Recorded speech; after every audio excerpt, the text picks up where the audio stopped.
दोपहर है और ये हम लोगों के लिए इसलिए इतनी तारीख़ी एक दोपहर बन गई है कि आज हम एक बहुत ही अद्भुत, बहुत गैर मामूली जो किताब के ऊपर हम चंद दोस्त यहाँ पे गुफ्तगू करने के लिए या मुज़ाकरा करने के लिए, डिस्कस करने के लिए यहाँ मौजूद हैं। और हमारे साथ जितने दोस्त हैं वो तारुफ़ के मोहताज नहीं हैं किसी तरह के। किताब का नाम है ज़ीरो माइल और किताब ये बरेली के बारे में है और जिसको तहरीर किया गया है, लिखा गया है हमारे बहुत अज़ीज़ दोस्त, हमारे भाई जनाब प्रभात जी ने। और किताब ये इसलिए बहुत अद्भुत है कि देखिए, अपने शहर को महसूस जिस तरह उन्होंने किया है, उसकी एक एक आहट को, एक एक सरगोशी को, अगर वहाँ शाहराहें हैं, बड़े बड़े मॉल्स हैं, बड़े बड़े मार्केट हैं, तो अंधेरी गलियाँ भी हैं, अंधेरे कोने भी हैं, नदियाँ भी हैं। लेकिन सबसे बड़ी बात यह है कि एक तो होता है कि हम सब किसी शहर में रहते हैं और उस शहर को कहीं ना कहीं मतलब महसूस भी करते हैं, लेकिन ऐसा लगता है कि प्रभात जी के अंदर शहर रहता है। यानी वो एक शहर में रहते हैं, लेकिन बरेली जो शहर है वो प्रभात जी के अपने अंदर एक शहर बसता है। और उस अपने अंदर बसे हुए शहर को जिस तरह उन्होंने ये शब्दों में उतारा है, वो किसी पेंटिंग से कम नहीं है। वो एक अजीब व गरीब चीज़ है। ये हम सब इस बात से वाकिफ़ हैं कि बहुत ही बुलंद पैमाने के वो जो हैं आर्टिस्ट हैं। मैं तो उनको फ़ोटो आर्टिस्ट कहता हूँ। हाथ में जादू है, जिस तरह के उंगलियों में जादू है लिखते वक्त, उसी तरह कैमरे के ऊपर जब ये उसका इस्तेमाल करते हैं तो वहाँ भी जादू है, जिससे कि कोई भी चीज़ जो होती है वो अचानक एक जादू नगरी के अंदर बदल जाती है। तो एक चीज़ दूसरी मैं और यहाँ कहना चाहूँगा कि ये किताब ज़ीरो माइल कोई बरेली की हिस्ट्री नहीं है, क्योंकि हिस्ट्री जो होती है वो अपने आप में एक स्टैटिक चीज़ है। वो वहाँ पे इवेंट्स होते हैं और इवेंट्स के अलावा वहाँ पे कुछ होता नहीं है। तो ये हिस्ट्री एक जामिद हिस्ट्री हो जाती है, एक साकित हिस्ट्री हो जाती है, एक जमी हुई हिस्ट्री हो जाती है। लेकिन जब इसके कल्चर का पार्ट डाला जाता है, क्योंकि हिस्ट्री बिना कल्चर के, जैसे कि नाखून से गोश्त जुदा नहीं किया जा सकता, इसी तरह तारीख़ से सकाफ़त को या उसकी तहज़ीब को जुदा नहीं कर सकते आप। तो ये उस तरह से अपने ज़माने में जिस तरह के प्रभात जी ने यहाँ पर बचपन से लेके अब तक जो कुछ देखा, जो कुछ सुना, कुछ तो अपनी आँखों से देखा, अपने हवास से महसूस किया, कुछ दूसरों के ज़रिए सुना, कुछ कहानियों के ज़रिए सुना, कुछ रिवायतें हैं। तो वो ये एक बड़ी बात है कि इस तरह क्या होता है कि बरेली की अगर कोई हिस्ट्री है या जो बरेली है वो अचानक डायनेमिक हो जाता है, उसमें गति पैदा हो जाती है, क्योंकि जो कल्चर होता है वही उसको आगे बढ़ाने में मददगार होता है। तो एक तो ये कि मैं दिल की गहराइयों से प्रभात जी को मुबारकबाद बहुत शुक्रिया पेश करता हूँ कि सबका। इतनी गैर मामूली किताब उन्होंने लिखी। लेकिन मुझे एक हल्की सी उनसे शिकायत है। तो ये मेरा ख्याल है कि शायद बाद में मुझे बोलने का मौका ना मिले, बहुत से दोस्त हैं, तो उस शिकायत का इजहार अगर मैं अभी कर दूं तो बेहतर होगा। और शिकायत ये है कि मैंने ऐसा बहुत कम देखा है कि कोई शख्स कोई किताब लिख रहा हो, कोई भी राइटर, और वो किताब मान लीजिए कि नॉन फिक्शन हो और उसमें वो शामिल हो पूरी तरह से एक रियल कैरेक्टर की तरह, उससे वो अपने आप को इतना अलग कैसे कर लेता है, डिटैच कैसे कर लेता है। वो हर एक के बारे में लिख रहा है उसका राइटर, और वो वहाँ मौजूद नहीं है। मुझे लगता है कि बरेली वालों पे ये कर्ज है कि अपने अपने वजूद को उन्होंने कहीं, सिर्फ अखबार नवीसी वाला जो पार्ट है उसमें थोड़ा सा पता लगता है कि अखबार में गए थे तो कोई साहू साहब थे, तो वो तो पता चलता है, लेकिन अपने मैं को जिस तरह से हटा दिया है, क्योंकि एक तरह से बायोग्राफिकल स्केचेस भी इसके अंदर हैं। और बायोग्राफी लिखने में तो आदमी सबसे पहले अपने आप को, कहीं मैं नहीं है इस किताब में, कहीं अहम नहीं है, कहीं आई नहीं है, कहीं ईगो नहीं है उनका अपना, और हर एक को, यानी मामूली से मामूली चीज़ को भी जगह दे रहे हैं, इंसानों को दे ही रहे हैं, वो साथ साथ में मतलब जितनी वस्तुएं हैं, सड़कें हैं और लोग हैं उसको दे रहे हैं, और अपने आप को बिल्कुल गोया उन्होंने इतना डिटैच करके रखा है, इतना डिटैच करके रखा है कि मुझे तो टी.एस. इलियट की वो बात याद आती है कि भाई किस तरह कोई शायर या कोई लेखक अपने आप को अपनी रचना से किस तरह अलग कर लेता है। तो ये तो एक तरह की रचना है। इसको आप ये नहीं कह सकते कि ये हिस्ट्री की किताब है, इसको आप ये भी नहीं कह सकते कि ये सिर्फ कल्चर की किताब है। इसमें बायोग्राफी भी है, इसमें एक्सटीरियर भी उतना ही है जितना कि इंटरनल है। ये जितनी खारजी किताब है उतनी ही ये दाखिली किताब भी है। तो मुझे शिकायत ये है कि भाई कहीं तो अपने आप को, लोग आजकल अपने आप को ही प्रमोट करते हैं, कहीं तो कोई जगह होती कि प्रभात सिंह कौन है अपने आप में, वो कहीं नज़र नहीं आता। प्रभात सिंह, इसके इतना बड़ा मैदान है, चाहे वो अखबार नवीसी का मैदान हो, चाहे वो तर्जुमे का मैदान हो। अभी मार्क ट्वेडी की किताब का तर्जुमा किया, कितना पसंद किया गया, रस्किन बॉन्ड की किताब का। तो ये सारी चीज़ें उनके साथ मौजूद हैं, लेकिन कहीं उनका इस तरह से वाज़े तौर पे कहीं कोई जिक्र नहीं होता। तो ये कर्ज़ है हम बरेली वालों के ऊपर कि अब उनके ऊपर भी एक बाकायदा किताब आए इस हवाले से। तो ये तो ज़ीरो माइल है, उसके बाद एक और ज़ीरो माइल आए जो शायद जिसको मैं लिखूँ या आप लिखें या आप लिखें। बहुत शुक्रिया।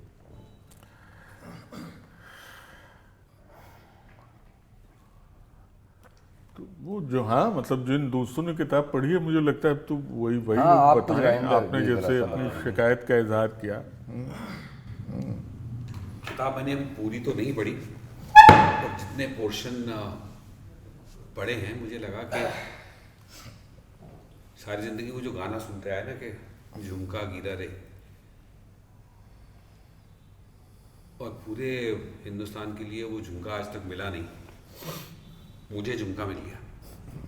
तो मैंने उसकी रिपोर्ट भी कर दी है, उनको बता दिया बरेली वालों को कि भाई कहाँ भटक रहे हो, मेरे पास है, तुम आओ और मैं दिखाता हूँ कि झुमका कहाँ था और इतनी रोज कहाँ रहा। जी जी, बढ़िया। तो बहुत अच्छा। सिर्फ झुमका ही नहीं है, इसमें बरेली शहर की पूरी आई मीन एक खुशबू है, कुछ छूटा नहीं है। ज़ीरो माइलस्टोन है, एक संगे मील पत्थर जिसको बोलते। आप शहर में आते और एक सड़क के ज़रिए कहीं आप एक पॉइंट से दूसरे पॉइंट जाते, इसमें आपको मील पत्थर पे खड़ा होकर पूरा शहर दिखा दिया जाता, आपको कहीं जाना नहीं। और ज़ीरो से 1, 2, 3 सब के सब आपको इसी में मिल जाएंगे, आपको कहीं पे।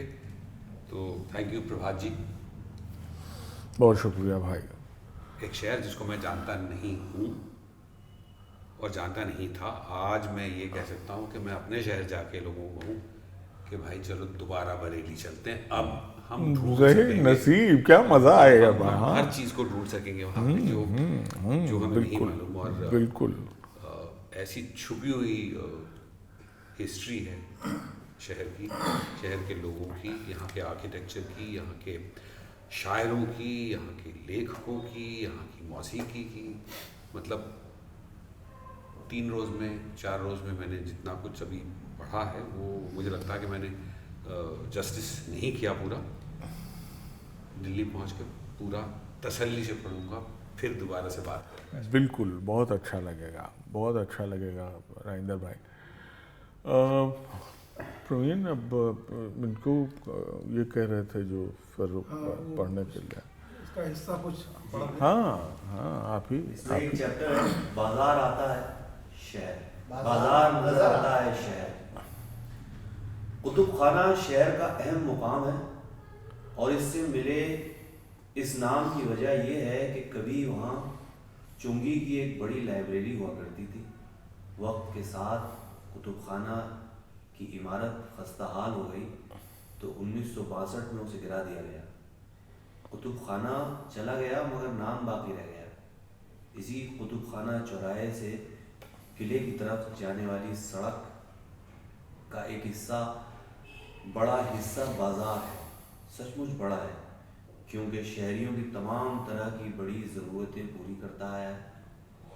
और इसके दाएं बाएं निकलने वाली गलियों में भी कितनी ही तरह के कारोबार हैं। एक गली रंगरेज है, दर्जी चौक है, जिल्द साजों के ठिकाने वाली खैरुल्ला गली, मीरधान गली जहाँ बिजली के सामान की दुकानें हैं, रतन कूचा, नीम की चढ़ाई, फूटा दरवाज़ा, गली वज़ीर अली में छापे खाने हैं, कूचा सीताराम जहाँ वैदों के कई ठिकाने हैं, कटरा मनराय और चुन्ना मियाँ के मंदिर को जाने वाला रास्ता है।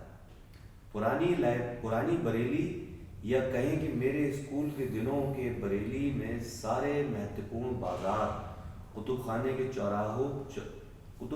चारों ओर ही हुआ करते थे। निहायत ही रवायती किस्म की दुकानें जिनमें लकदक पर बहुत जोर नहीं था और ना ही तब दुकान का सामान निकालकर बाहर पटरी तक फैलाने का चलन था। सड़कें घेरने का चलन नहीं था और मोटरों की इतनी रेलम पेल भी नहीं थी। तो सड़कें इतनी खुली हुआ करती थी कि जंक्शन से एक सिटी बस बस मिल गई आपके बरास्ता चौकुला जिला परिषद के दफ्तर के सामने से गुजरकर मोती पार्क तक आती और वहां से जिला अस्पताल और अयूब खान चौराहे के रास्ते वापस जंक्शन तक चली जाती। बस के इस रास्ते में ही एक बड़ा तांगा स्टैंड भी था।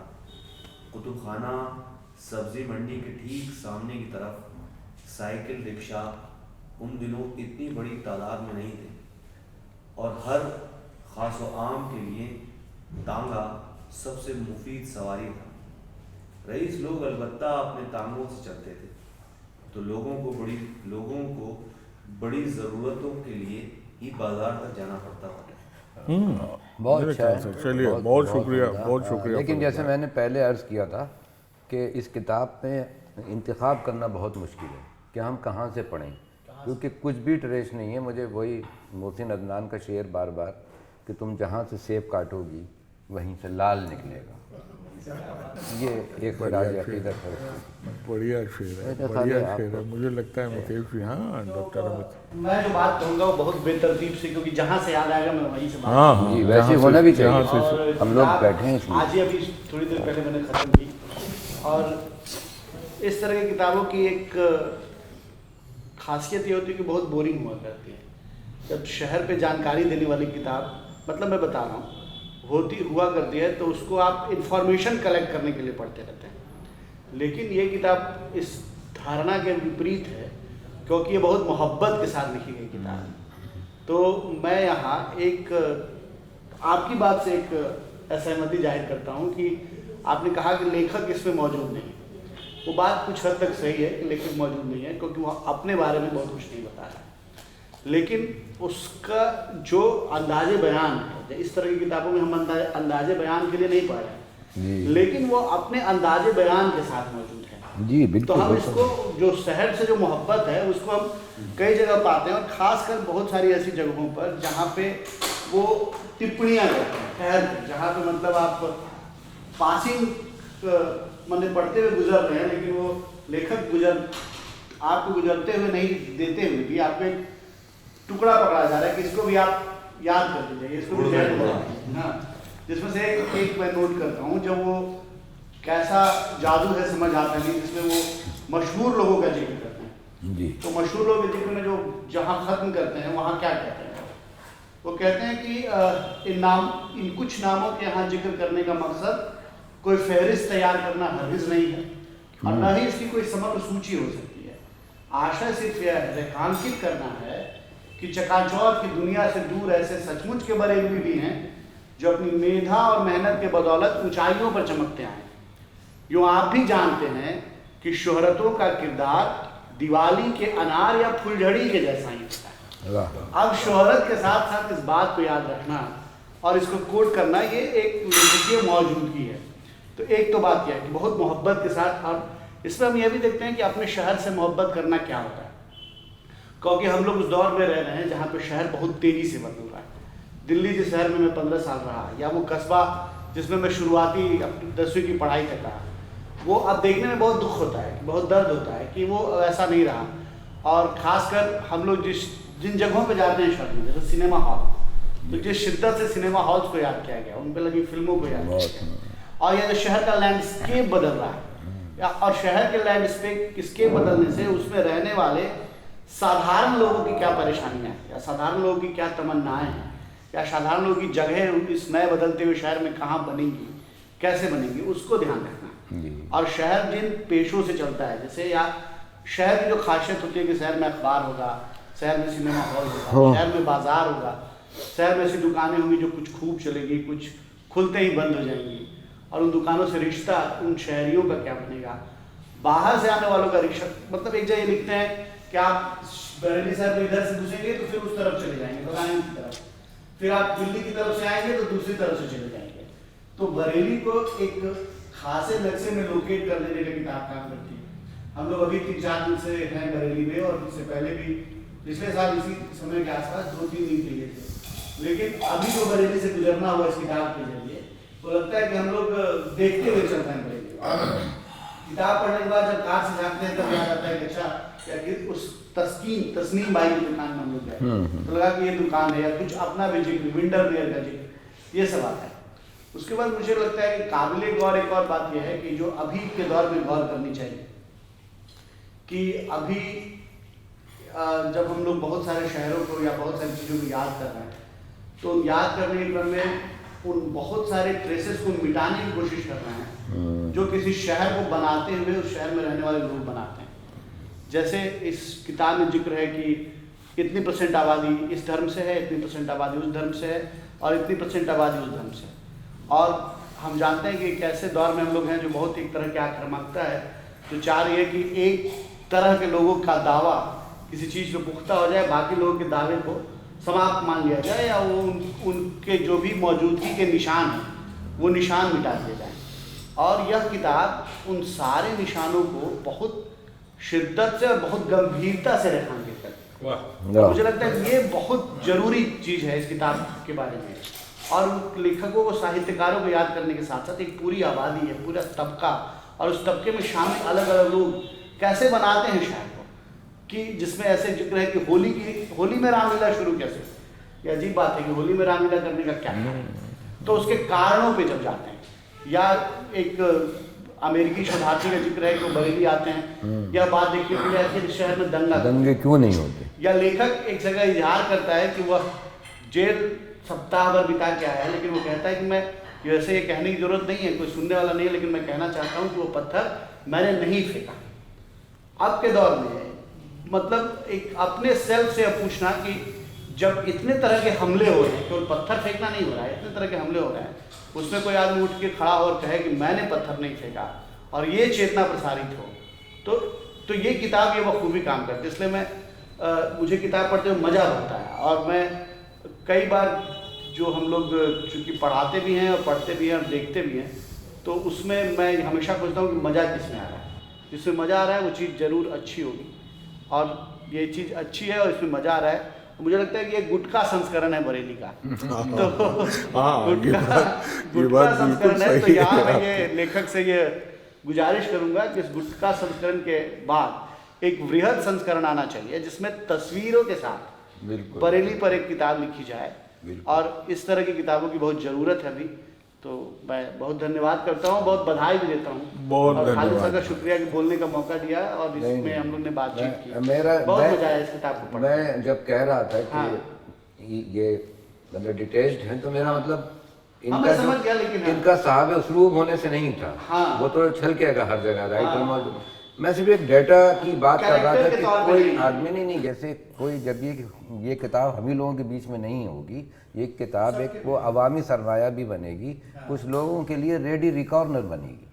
तो वो रेडी रिकॉर्नर वाले जो हैं वो ये समझेंगे कि मतलब उनको ये हो सकता है कि इसमें प्रभात का नाम नहीं है, इतने मशहूर लोग हैं, तो वो बहुत समझदार आदमी समझेगा कि प्रभात इसमें हर जगह मौजूद है, सबसे बड़े तो प्रभात हैं जिन्होंने किताब लिखी है। इसलिए मैंने कहा था कि एक और ऐसी किताब भी लिखी जाए जिसमें इन सब बातों के बावजूद प्रभात जी के बारे में भी तो बड़ी बात, ये मतलब था। बाकी तो जो उसलूब है उसके तो हम सब कायल हैं। अरे मेरे भाई, बहुत उम्दा बातचीत। आप कुछ थोड़ी सी तस्वीरों वाली किताब वो बहुत जरूरी है, बहुत जरूरी है। खालिद भाई और आप सब लोगों ने मिल के मुझे 2 मुश्किल में डाल दिया है। एक तो ये कि ऐसे प्रोफेसर्स, स्कॉलर्स, और वो मत कहिए, देखिए प्रोफेसर मत कहिए, आप कुछ भी कहिए लेकिन प्रोफेसर मत कहिए। शिक्षक और दिग्गज लेखक और इस पाए के कनसर आप लोग और एस्थेट, इनके बीच में एक थिएटर वाला फंसा हुआ ऐसा महसूस कर रहा है कि वो क्या बोले। और अमितेश जी के बोलने के बाद, खालिद भाई के बोलने के बाद और रंजन भाई के बोलने के बाद वो गालिब का एक शेर याद आता है कि देखना तकरीर की लज्जत, कि जो कुछ उसने कहा मैंने ये जाना कि गोया ये भी मेरे दिल में है। तो मुझे तो इतना ही खाली कह देना चाहिए था कि खालिद भाई से डिट्टो, अमितेश जी से डिट्टो और रंजन भाई से डिट्टो, तीनों जो कुछ वो मेरा भी वक्तव्य है। लेकिन जब ये बात हुई कि इस पर बातचीत रखनी है, बोलना है, तो मैं उस विद्यार्थी के तरीके से बहुत जल्दबाजी में अपना होमवर्क करने में लगा सवेरे नहाने के बाद कि मैं कुछ नोट कर लूँ जिससे क्लास से नाम ना कटने पाए। तो मैं कुछ चीज़ नोट कर रहा था, तो उसमें एक बात याद आई कि जब मार्केस की किताब 100 Years of Solitude जब छप के आई, तो उसके बारे में वाशिंगटन पोस्ट में एक टिप्पणी छपी कि अगर कल को या आज लैटिन अमेरिका ख़त्म हो जाए, इस दुनिया से मिट जाए, इस किताब को पढ़कर लैटिन अमेरिका फिर से बनाया जा सकता है, क्रिएट किया जा सकता है। यही बात जेम्स जॉयस की किताब जब आई थी डब्लिन सिटी या डब्लियर्स, उसके बारे में यही कहा गया था, डब्लिन शहर को लेकर, वहाँ के बाशिंदों को लेकर। और इस किताब को पढ़ते हुए मेरा सौभाग्य ये रहा है कि मैं इस किताब का पहला पाठक हूँ और इसका प्रमाण लिखित रूप में मेरे पास है, भाई साहब ने लिख के दिया है। तो पहला पाठक होने का जो प्रिविलेज है, और पहला कुछ भी होता है उसका उसकी अलग एक अहमियत होती है। तो उसे पढ़ते हुए बार बार जो किताब है रसूल हमजा तफ की मेरा दागिस्तान या मुई दागिस्तान, वो लगातार आपके साथ चलती है, जिसमें है तो वो संस्मरण, लेकिन जिस तरह अपने गांव को, अपने इलाके को लिखते बहुत उम्दा बात कही है, बहुत, वो लगातार आपके साथ चलती है।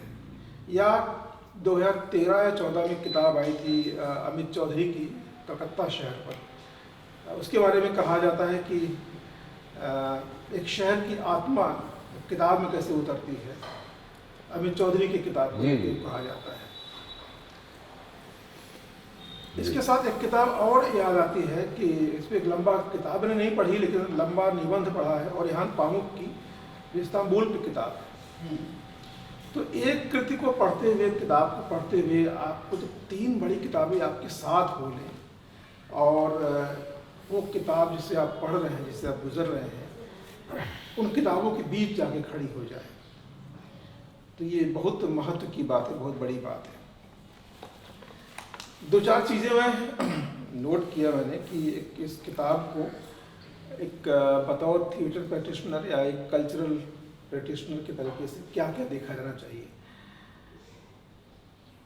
खालिद भाई ने, रविंदर भाई ने और अमितेश जी ने जिस तरह से बात की, और किताब का जो अंतर जगत है ये आपके सामने रखा, उसके बाद बतौर एक थिएटर प्रैक्टिशनर क्या बातें की जानी चाहिए, किन बिंदुओं पर किताब को देखा जाना चाहिए। कि एक तो ये था कि जिस तरह से इस किताब में जो कल्चरल और हिस्टोरिकल इंसाइट आता है, इस किताब को सिर्फ एक कल्चरल हिस्ट्री या सोशल हिस्ट्री कहना नहीं, इसमें जिस तरह की एंथ्रोपोलॉजिकल इंफॉर्मेशन मिलती है।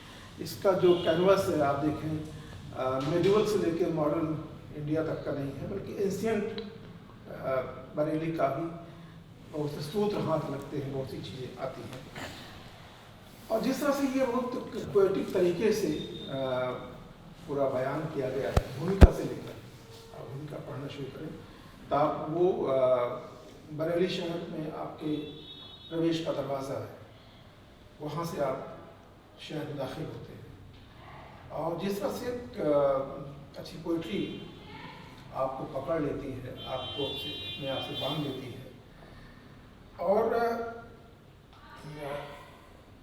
सोसाइटल ट्रांसफॉर्मेशन, उसका स्ट्रगल, उसके डायनामिक्स समय के साथ कैसे बदले हैं और एक शहर में कैसे आए हैं, उसको जो जिस तरह से लिखा गया है, जिस तरह से कहा गया है कि वो लगातार एक गूंज आपके भीतर पैदा करता है।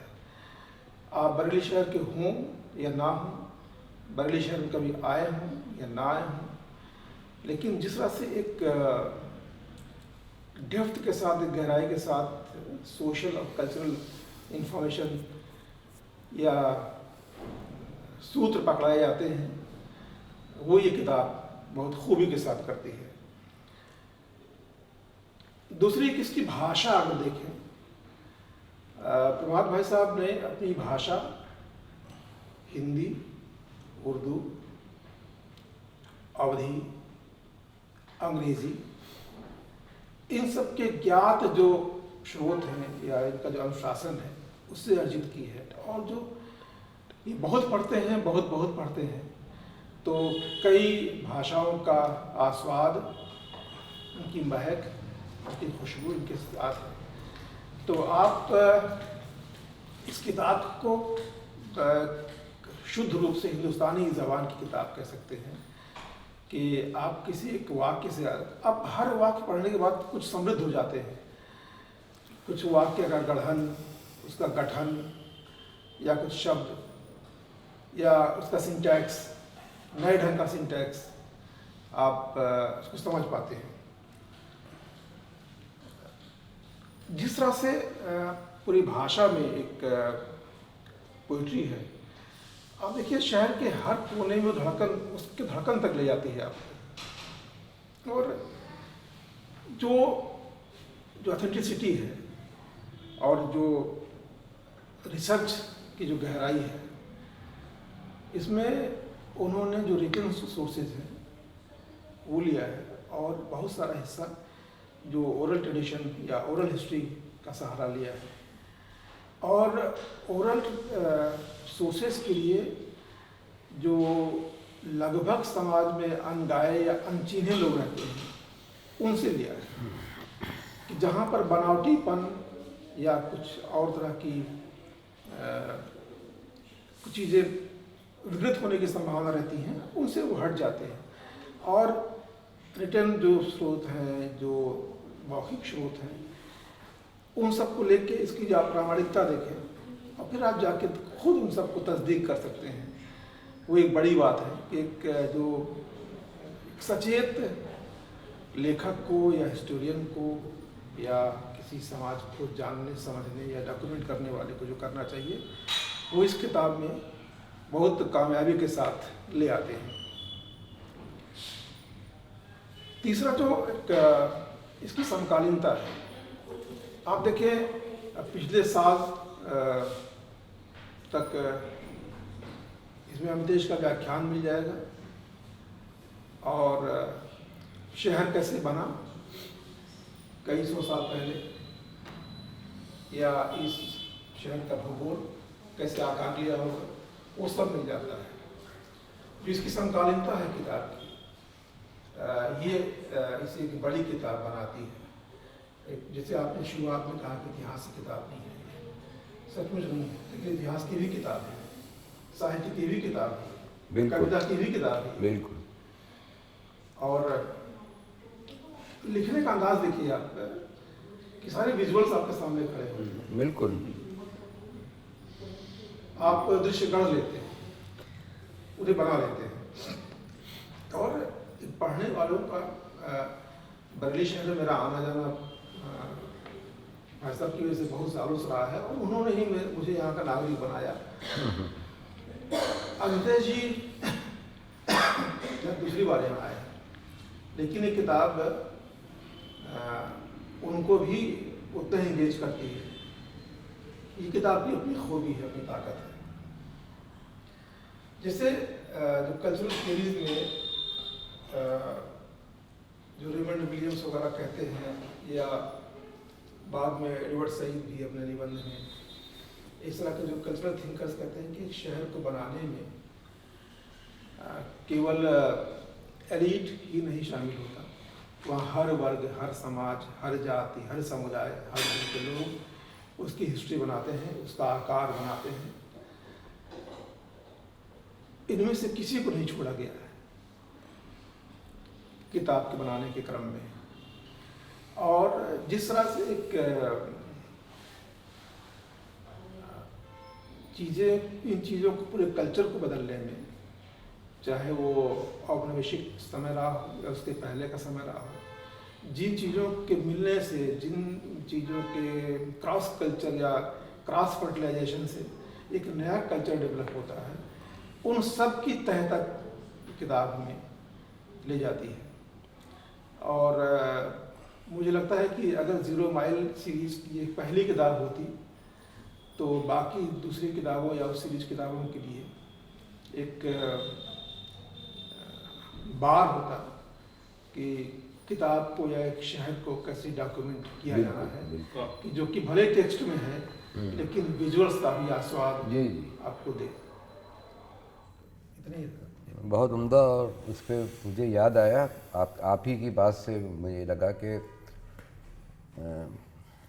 सबाल्टर्न्स जो हिस्ट्री की आपने बात की, तो जो हाशिए पे गई हुई आवाज़ें होती हैं, और जाहिर जिस ज़माने में जो हिस्ट्री पहले लिखी जा रही थी, जो कॉलोनियल ज़माने की हिस्ट्रीज़ हैं, उसमें ये आवाज़ें नहीं थीं, तो वो खून और पसीने की आवाज़ें। अभी हम लोग बात कर रहे थे रास्ते में मिस्त्रियों की, कि भाई मिस्त्री लफ्ज़ के क्या माने होते हैं, मैंने बढ़ई की बात की, मतलब वो पूरा तबका जो कि किसी अपने खून और पसीने से जो आवाज़ें होती हैं, जो ओरल होंगी, उनको, उनकी ओरल आवाज़ों को सुन के, उनकी सरगोशियों को सुन के, उनको जिस तरह जगह दी गई किताब में, तो आपने बिल्कुल ठीक कहा। तो उस हिसाब से भी कि गायत्री इस पर बात किया कि जो एक लंबा एसे है, तो वो इसमें एक अगर आप देखें तो वो बहुत लाउड तो नहीं है, लेकिन ये कि वो कहीं उनकी सरगोशियाँ हमें नज़र आती हैं। तो हर एतबार से ये किताब, जैसा कि मैंने पहले अर्ज़ किया, कि बहुत अहम है। देखिए शैली के एतबार से भी कहा, पोइट्री जैसी भाषा भी है उसमें विजुअल भी है, क्योंकि एक्चुअली ये विजुअल मेमोरी है इनकी, और हम लोग जो साथ में बैठा करते हैं तो ये बातें करते हैं। मुझे तो सबसे ज़्यादा इसलिए मज़ा आया कि मैं शायद, चूँकि हम उम्र हूँ, इनसे थोड़ा बड़ा हूँगा मैं 1-2 साल, लेकिन मैं भी गवाह हूँ इन्हीं सब चीज़ों का, अलग अलग तरह से। मतलब एक इतिहास के एक नुक्ते पे जाके या वक्त के एक लम्हे पे जाके हम लोग मिले, जब से मिले तब से अलग भी नहीं हुए, लेकिन हर चीज़ शेयर होती है, एक एक चीज़ शेयर होती है। अच्छा ये था, हाँ ये तो था, ये हुआ था, हाँ यहाँ तो गली थी, अच्छा ये तो प्रसाद टाकीज़ का जिक्र उन्होंने इतना ज़्यादा किया है, तो वो जो प्रसाद टाकीज़ है, मैं ये अर्ज़ कर रहा था उसके बारे में।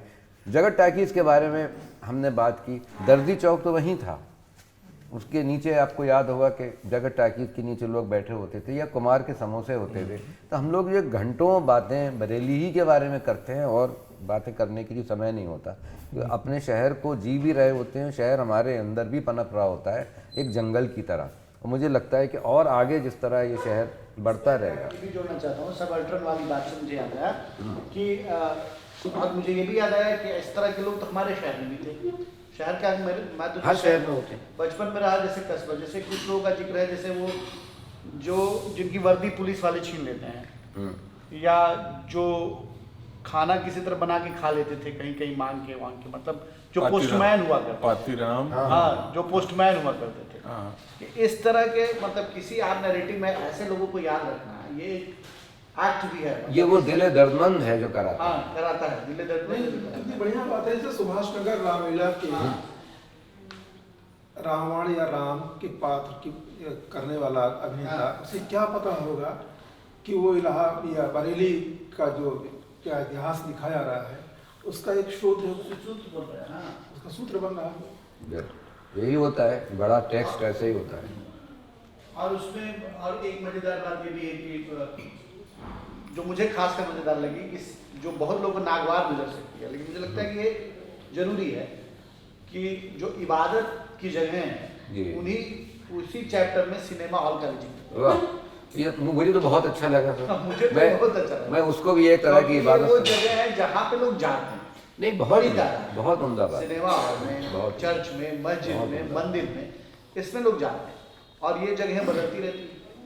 फिर एक तरफ वो कहते हैं कि एक, मतलब जो पैराडॉक्सेस क्रिएट किए गए हैं, उस पर भी ध्यान देना चाहिए कि एक जब कोई जादूगर आता है और वो इश्तिहार दिखाता है, तरह तरह से प्रचार करता है अपना, लेकिन उसका जो पेशा है वो व्यवसाय की कैटेगरी में आता है, कमर्शियल है, और लेकिन उसी समय कोई ऐसा एक फांदेबाज आ जाता है जो अपना करामात चमत्कार दिखाता है, जो चढ़ावा चढ़ाते हैं, तो वो क्यों कमर्शलाइज नहीं होता? बहुत अच्छा। इस तरह के बहुत सारे नुक्ते हैं इसमें जो, और ये सब वो बातें हैं जो जैसा कि प्रवीण जी ने कहा कि एक आदमी जो बरेली से जुड़ा हुआ है, क्या ये किताब केवल वहीं पढ़ेगा ना कि वो बरेली के नागरिक है या मैं बरेली आ गया हूँ? तो ये सब वो जगह हैं जो हर शहर में है ना, जो मतलब एक माइक्रो कॉस्मोस का निर्माण कर रहे हैं कि आप इसको बरेली थोड़ी देर के लिए भूल भी जाएं, उसके नक्शा भूल भी जाएं, तो पता चलेगा ये किरदार तो आपके शहर में भी हैं, सिनेमा हॉल या ये और ये सब आपके शहर में। तो इससे लगता है कि एक हम जिस शहर में रहे उसी तरह के शहर तो ये भी हैं, उसी तरह के शहर, हर शहर की कहानी कमोबेश लगभग एक सी है, उसकी यात्रा एक सी है, लेकिन वो कमोबेश लगभग एक सी है। और एक बात पे आजकल और होती है कि लोग समझना चाहते हैं कि गंगा जमुनी तहजीब क्या है। तहजीब ये किताब पढ़ के वह भी समझा जा सकता है हर लिहाज से कि जियो और जीने दो का जो तरीका है कि आपके जीने में हम शामिल हैं और हमारे जीने में आप, वो भी सीखा जा सकता है इस किताब को पढ़ के, मुझे लगता है। हाँ, तो मेरा ख्याल है कि फरूक मैं भाई तो भी खामोशी से सब वो जो दुकानदार जो मिठाई देता है सौदा लेने के बाद बच्चों को, हाँ बब्बू भाई, और वो जो कचौड़ी के नाम से चिढ़ता है, ऐसे किरदार हमारे बचपन में भी हाँ और हमारे यहाँ उसे रूख कहते थे, जो बाद में ये चीज़ें हमारे यहाँ वो पापड़ होती थी, चने लगी हुई पापड़ शायद यहाँ भी मिलती हो, तो थोड़ी सी पापड़ तोड़ के गुड़ की वो यहाँ चीज भी कहते थे उसको, मिठाई भी कहते थे उसको, और मतलब हाँ, तो मैं तुरंत जो है अपने बचपन ये वही जो ये अतीश जी जो कह रहे हैं कि वो है तो सबकी कहानी है वो हाँ, दरअसल चुटी इस तरह कटवा, से। मुँह नचवा, ये हर शहर में सब जगह है। हर शहर में एक चुड़ैलें होती हैं जो, और वो खासकर उन जगहों पे जहाँ पे पोस्टमार्टम होता है वहाँ पाई जाती है, हाँ, या सिर कटे घूमते हैं, झोले वाले बाबा जी होते हैं, मतलब हर शहर में होते हैं। तो कहानियाँ तो शहर की वो फैली हैं। बरेली शहर का कल्चरल डॉक्यूमेंट भी है। समाप्त किया। अब लेखक एक चीज़ आपसे और कुछ हम चाहें। सॉरी लेखक का भी वक्तव्य हाँ सर हाँ वो तो है ही, उसके साथ साथ ये किताब बहुत लोगों को, बड़े शहरों में लोगों को झंझोड़ने वाली है। उनको नॉस्टैल्जिक वो करें। इस तरीके से कि प्रभात भाई रिनाउंड फोटोग्राफर हैं, अब रश्क ये होगा सारे फोटोग्राफी कम्युनिटी में कि मैं आज तक क्यों नहीं लिख पाया। इतनी खूबसूरत किताब, मतलब जिसमें मतलब लेखन ही तस्वीर है अपने आप में, पहली बात। हाँ, पहली बात तो बिना तस्वीरों के, लेकिन लेखन में इतनी खूबसूरत तस्वीर उतार देना, वो इनकी आंख का कमाल है कि देखा वो फ्रेम कैप्चर हुआ या नहीं हुआ, इररिस्पेक्टिव यहाँ आ गया। और उसी से किताब हर्फ बहर्फ हर्फ, मुझे मैं जहाँ से खोलता हूँ, जहाँ पढ़ता हूँ, मुझे लगता है कि यार ये वाली तस्वीर बनी होगी तो ये पूरब की तरफ खड़े होंगे, टाइम 3 बजे का होगा, यहाँ से इन्होंने कैमरा साधा होगा, ये वाला एक्सपोजर किया होगा, बहुत क्या कलर में बनी होगी या ब्लैक एंड व्हाइट में बनी होगी, कहाँ लगाई होगी उन्होंने, किसको दी होगी उन्होंने, ये पूरा एक पेज के अंदर। दिल्ली के, बम्बई के, कलकत्ता के, मद्रास के किसी शहर के फोटोग्राफर ने जब ये किताब पढ़ेगा तो वो सोचेगा कि मैंने कुछ नहीं किया आज तक जिंदगी में, उसे अपनी इतनी खूबसूरत, यकीनी तौर पे कमाईगी का एहसास होगा। बिल्कुल तो बिल्कुल पहले कह चुका। बिल्कुल। तो अब हम चाहते हैं किताब के लेखक से कुछ 2 शब्द तबर्रुक के तौर पे ही सही। न, एक तो ये कि आप सबका बहुत शुक्रिया, मतलब किताब लिखते हुए मैं जितना डरा हुआ था, आप लोगों की बातें सुन के मेरा डर थोड़ा कम हो रहा है। सही बात ये है लिखने का, ये कि वो जो सोशल मीडिया पर जो पोस्ट होती थी, अलीगढ़ के एक हमारे दोस्त हैं डॉक्टर प्रेम कुमार, ये उनका इसरार था कि सोशल मीडिया पर आप लिख के उसको ख़त्म कर रहे हो, डाइल्यूट कर रहे हो, और वो उसका कोई बहुत दूर तक उसकी शेल्फ लाइफ नहीं होगी, तो तुमको इस पर किताब लिखनी चाहिए। और मैंने कहा कि मैं मान लीजिए लिख भी दूँ तो किसके काम की होगी। तो उन्होंने कहा कि नहीं, वो जो शहरों वाली सीरीज़ वाम प्रकाशन से छप रही है वो लोग भी छाप सकते हैं। और फिर उन्होंने ही मिस्टर संजय कुंदन से बात की इसको लेकर, फिर हमारी कुंदन जी की बात हुई, और वो अच्छा, चूँकि ये सिटी बुक है और वो सीरीज़ पहले से चल रही है, तो उसका एक फॉर्मेट उसकी वर्ड लिमिट, वो सारी चीज़ें तय हैं। और जो खालिद भाई कह रहे थे या डॉक्टर अमितेश कह रहे थे, ठीक वैसा तो नहीं, मतलब उसको खुद को पोर्ट्रे करने के लिए नहीं, लेकिन इसको ख़त्म कर लेने के बाद मुझको ये लगा कि बहुत सारा है बरेली जो छूट गया है, छूट रहा है, तो उसको कैसे इनकारपोरेट किया जाए। तो मैंने अब खुद से ये वायदा किया है कि साल 2 साल बाद एक ऐसी किताब करेंगे जो रह गया है उसको उसमें शामिल कर लिया जाए, और जाहिर है कि इस बीच में जो कुछ बदल चुका होगा उसको भी उसका हिस्सा बना लिया जाए। दूसरी बात ये कि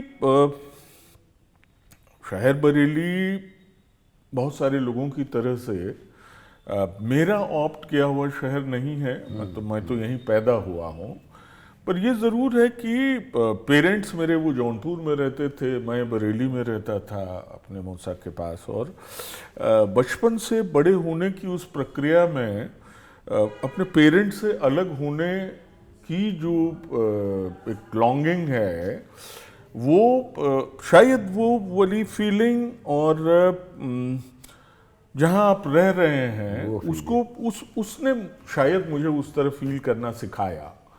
और शहर, लोग, और सबसे ज़्यादा जो कि इस किताब के इस शक्ल में आने तक दोस्तों की जो मेरी कमाई है, जो मेरे दोस्त हैं, उन सब ने बड़ा रोल प्ले किया दरअसल।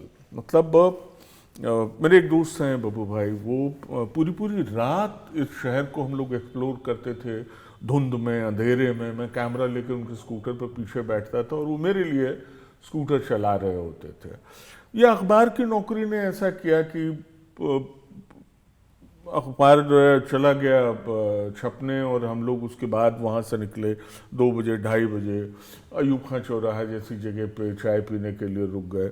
और फिर वो यानी उस वक्त हम शहर को जिस तरह देख सकते थे, सुबह 8 बजे उठ के बेट्टी पीने वाला बरेलवी मेरा, मतलब इसी शहर का मेरा कोई दूसरा साथी नहीं देख सकता।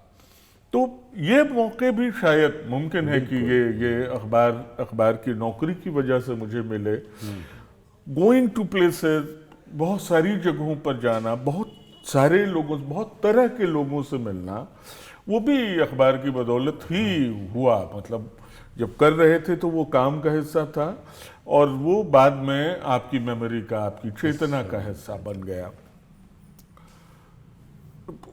जो भी मुझे अच्छे बुरे जितने तजुर्बे याद थे, मसलन डॉक्टर साहब ने जो याद किया है, उसमें ये भी है कि डॉक्टर्स की एक स्ट्राइक में एक महिला जो डिस्ट्रिक्ट हॉस्पिटल में बेचारी अपने एक 2 रोज़ के बच्चे को, जिसको सेप्टिक हो गया था, लेके आई थी, और वहाँ कोई तैयार नहीं था उनकी मदद के लिए। और मुझे लगा कि जो सीएमओ या सीएमएस जैसे लोग हैं, भाई वो डॉक्टर हैं ठीक है, पर वो एडमिनिस्ट्रेटिव अथॉरिटी भी हैं, तो उनसे मदद मांग ली जाए। और वो बड़ा ख़राब तजुर्बा था। मतलब वहाँ ये हुआ कि बड़ी मुश्किल से उस भीड़ से बच के निकल पाए। तो मुझे ये भी लगा कि जो कई बार जब अपने दूसरे जर्नलिस्ट साथियों को मैं बहुत रूखा देखता था और मुझे लगता था कि ऐसे कैसे हो सकते हैं, तो उस रोज़ मुझे मालूम हुआ कि अगर आप इमोशन लेके एक्टिविज्म या जर्नलिज्म कर रहे होंगे तो वो मतलब उल्टा पड़ सकता है आपको। तो उन तमाम तरह के अनुभवों को भी मैंने कोशिश की। और लोग, मतलब पर्सनली मुझे फ़ोटो खींचते, आप जैसा कह रहे थे राजेंद्र भाई, तस्वीर बनाने में मैंने आज तक जो बहुत बड़े कहे जाने वाले लोग होते हैं उनसे मैंने, मेरा कोई साबका पड़ा नहीं, मैंने अपनी कोई कोशिश भी नहीं की। तस्वीरें भी मैंने नहीं बनाई हैं। मेरे पास तस्वीरों का जितना संग्रह है, फ़ोटो खींचने की शुरुआत करने से लेकर अभी तक का, वो उसमें जो कॉमनर है हमारे आसपास, जो सबसे, जिसको मामूली कहा जाता है, जो कि मामूली होता भी नहीं है दरअसल, उस मामूली आदमी की तस्वीरें उतारना, उसके साथ बैठना, उससे बातें उसकी सुनना, उसकी कहानियाँ, उसकी ज़िंदगी को जानना, वो एक तरह से मुझे मतलब अच्छा लगता है, भला लगता है। और वो शायद वो आदत मेरी काम आ गई। आप लोगों ने जो जो इतनी मतलब इतना वक्त भी दिया किताब पढ़ने के बाद, अपनी राय भी दी, तो कायदे से ये संजय कुंदन जी को भी कहना चाहिए आप सबको शुक्रिया। पर अभी मैं साथ में हूँ तो दोस्तों को वैसे शुक्रिया भी क्या कहा जाए। इसको ख़त्म करने से पहले डिस्कशन जी जी जी जी एक बात और याद मुझे ये आई, हम लोग बात कर रहे हैं कि ऐसा नहीं कि शहर पे ऊपर आपने आलोचना नहीं की है, यानी आपने मतलब इस शहर को कोई मतलब ये कि आदर्श कोई फरिश्तों का कोई एक मतलब हाँ, आदर्श शहर बना, बल्कि आपने उसमें जो कल्चरल पुअरनेस रही है उसकी तरफ बहुत उम्दा इशारा किया है।